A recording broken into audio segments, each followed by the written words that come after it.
This is one of the unrealized realities of doing the long-term, fully guaranteed contract. It puts pressure on the player to earn it. There is so much pressure on him because he can't be benched. It's hard to cut him. He's the guy. It's all on you. Go out there and justify the investment they made in you. The fact that they gave him so much money obscures how many draft picks they gave up. 3 first-round picks and 3 other picks. 6 guys that could have formed the nucleus of a team.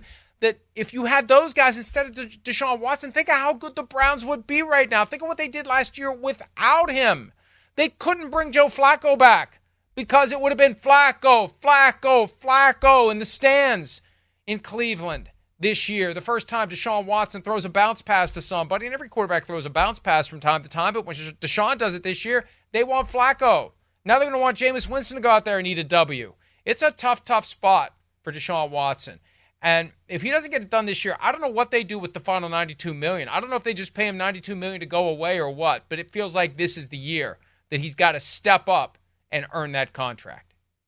Yeah, Mike, and I think it was bigger last year that they got blown out by the Texans, the team that used all those draft picks to build their team very quickly. You talk about some of the worst trades in NFL history. This could prove to be one of those worst trades in NFL history because he missed 11 games his first season with the suspension. He missed 11 games last year with the shoulder injury. So there is a lot of pressure this year, pressure to stay on the field and pressure to prove that he can lead this team to a playoff win and get them there, because Joe Flacco was able to do that last year and then couldn't get it done against the Houston Texans, the team that was built by the Deshaun Watson trade. So yeah, how good would they be if they had a quarterback and then all those picks they traded to the Texans to get Deshaun Watson? They would be a better team at this point. So it's coming off a shoulder injury and has a lot to prove. That's tough. That's a tough position to be in. Here's Coach Kevin Stefanski on the season-ending shoulder injury for Deshaun Watson, from which he is still continuing to work his way back. Yeah, I think he looked like himself to me. I've been able to watch him the last couple weeks now that we've gotten into phase 2, so I've seen him throw. He's making great progress, and we will continue to just follow the medical team on this, but he looks like himself. We're rotating days for now. That will change as we get into mini camp, as obviously when you get into training camp, but for right now, he'll be throwing every other day. And look, they don't have a high-end threat behind him. All due respect to Jameis Winston, this is going to be something where it's Watson's job unless and until he gets injured.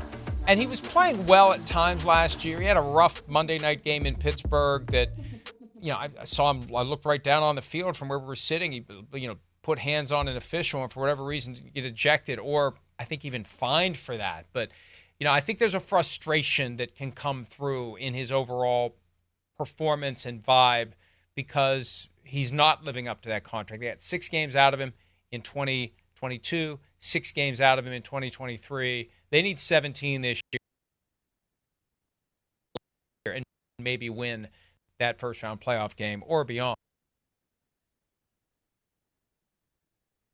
Yeah, Mike, they need him to stay on the field. They need him to play well. They need that shoulder to be fully healed. We'll see if that's going to happen for Deshaun Watson and the Cleveland Browns. Hi, it's Mike Florio. Thanks for watching PFT on YouTube. Hit subscribe for the latest news and analysis from Pro Football Talk.